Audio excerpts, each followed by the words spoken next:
Espace TV, le 22h.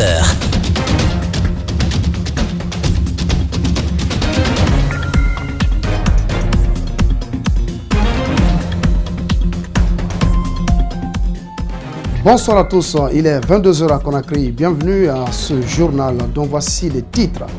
Tenue de la rencontre préparatoire du forum de la rentrée présidentielle, ce forum vise à promouvoir l'entrepreneuriat jeune à travers des échanges entre les acteurs qui ont réussi dans leur domaine et ceux qui sont sur le chemin de la réussite. Les vendeuses du marché de Bonfils partagées entre l'insouciance et le danger qu'elles encourent suite aux occupations anarchiques. Pourtant, à quelques encablures se dresse un centre commercial moderne. Pourquoi n'y vont-elles pas? Qu'est-ce qui explique leur attachement à ce lieu de négoce non approprié? Reportage à suivre avec Djibril Ba. Au Nigeria, les élections générales repoussées d'une semaine, la commission électorale justifie sa décision pour des questions logistiques. La nouvelle passe mal chez les électeurs qui sont partagés entre déception et colère.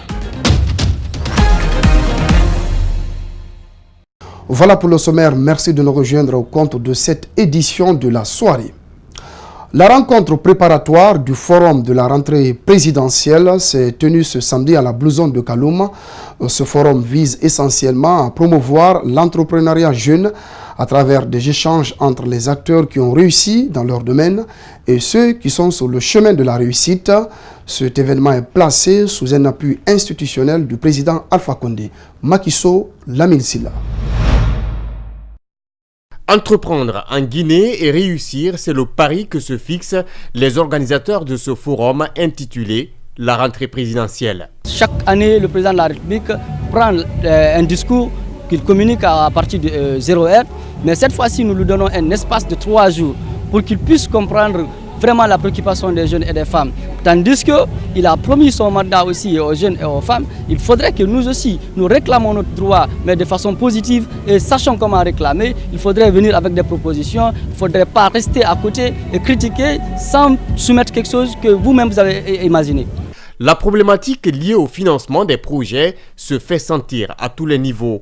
Par conséquent, il faut trouver une garantie permettant aux bailleurs de fonds d'accorder du crédit aux ONG. C'est une garantie du président de la République pour que les actions, pour que tout ce qui est initiative locale puisse être vulgarisé, porté auprès de lui, parce que au cas où il s'exprimerait sur ses acquis, ou les acquis de sa gouvernance, sur ses perspectives, sur les initiatives présidentielles comme on le dit, la jeunesse s'inspirera de cela pour pouvoir réellement eux aussi porter leurs projets au bénéfice tout de suite là des citoyens à la base. Les organisateurs justifient cela comme un engagement du président envers les jeunes.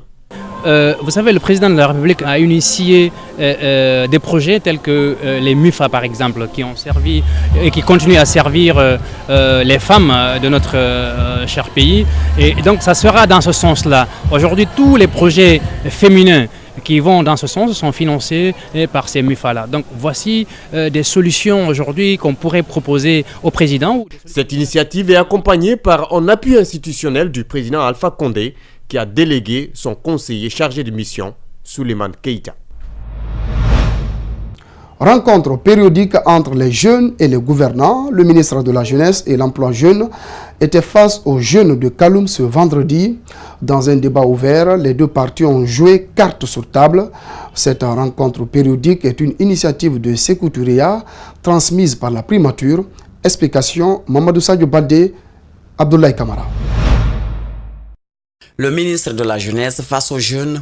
Sur instruction de la primature, Mokhtar Diallo explique le fonctionnement de son département et les projets en cours. Les jeunes rencontrés ont eu eux aussi droit à la parole, souligne-t-il.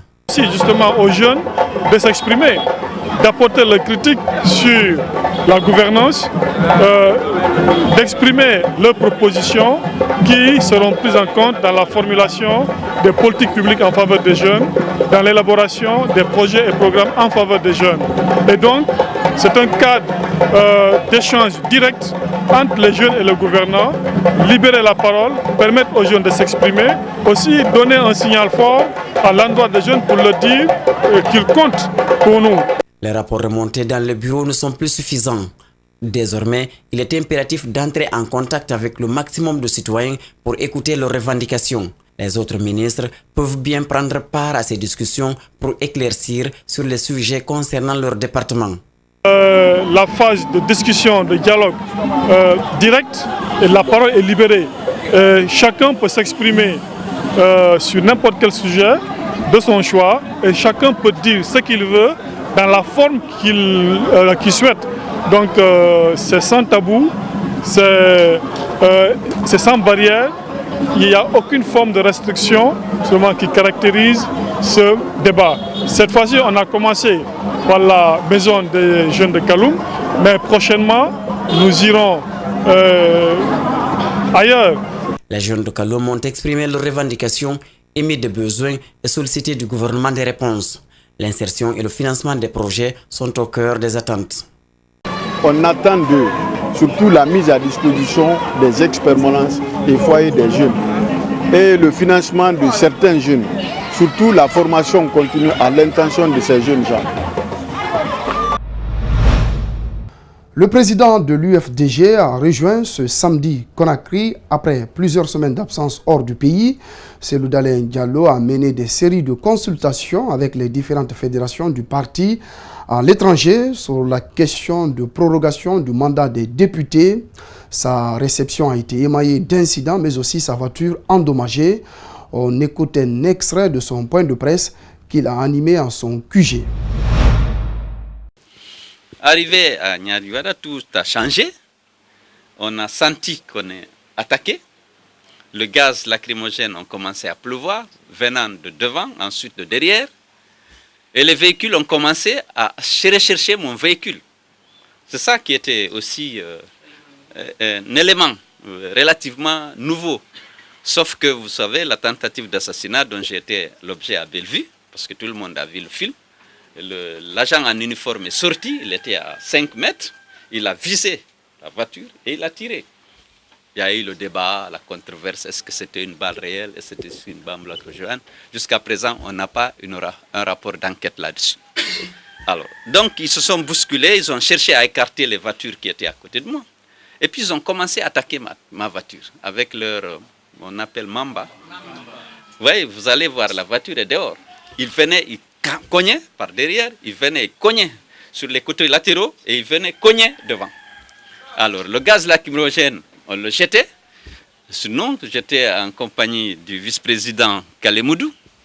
On avait de la peine à respirer dans la voiture. Moi, j'ai avalé beaucoup de gaz et à un moment donné, j'ai failli perdre connaissance étant dans la voiture. Nous sommes continués, nous avons forcé et continué jusqu'au niveau de Amdalaï. On a dépassé le carrefour. Et là, il y a un convoi de ces véhicules-là qui est venu par derrière et par devant. Et donc, ils ont encerclé ma voiture, ils ont continué à jeter le gaz lacrymogène. J'ai dit au chauffeur d'arrêter. Je suis descendu. Je leur ai dit, mais qu'est-ce que vous voulez? Il n'y a pas eu de sommation, on n'a pas dit d'arrêter, je refuse. Il n'y a absolument rien. Pourquoi vous venez cogner? Vous voulez me tuer ou qu'est-ce que vous voulez? Ils n'ont rien dit. Et puis les deux groupes se sont écartés à 5 à 10 mètres, et puis ils ont commencé à me jeter le gaz lacrymogène. J'étais en dehors de la voiture, j'étais arrêté. Et c'est là que j'ai perdu un peu connaissance. Et les maintiens d'ordre m'ont pris pour m'envoyer dans le quartier. Mais en allant par le quartier, ils ont continué à jeter le gaz lacrymogène. Bon, j'ai repris mes esprits un peu plus tard, et puis on m'a envoyé à ma résidence. C'est là où je suis resté jusqu'à récupérer un peu et pour venir ici, parce qu'on m'a dit que beaucoup. Le chef de file de l'opposition guinéenne, Cellou Dalein Diallo, qui s'exprimait donc sur la prorogation du mandat des députés, des propos recueillis par Macky Sall et El Hadj Aliouba. L'évaluation nationale de risque de blanchiment de capitaux et de financement du terrorisme, c'est le thème d'une rencontre tenue récemment à Conakry. Elle est organisée par la Cellule nationale de traitement d'informations financières en collaboration avec les ministères des Finances et du Budget. Plusieurs thématiques étaient au centre de cette rencontre au cours de laquelle des recommandations ont été faites. Kolimara est directeur du CENTIF. Je vous propose de le suivre au micro de Mariam Fodé Kamara et El Hadj Aliouba.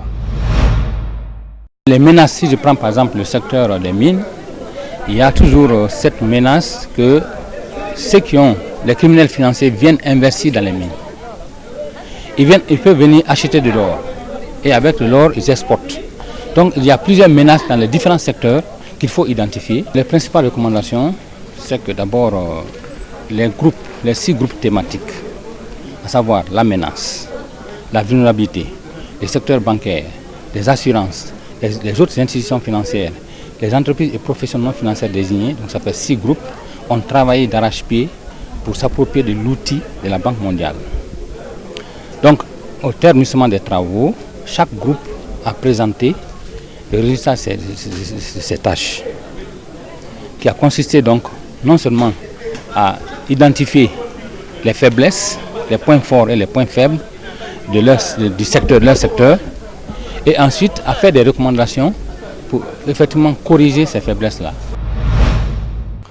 Dans l'actualité encore, les enseignants contractuels n'abdiquent pas. Ils exigent une amélioration de leurs conditions de vie au cours d'un rassemblement qui s'est tenu ce samedi au siège du syndicat national de l'éducation. Un rassemblement qui se tient quelques jours seulement de leur sitting dispersé par les autorités. Le reportage de Djibril Ba et Amare Alex Silla est rendu par Aïssa Toussani.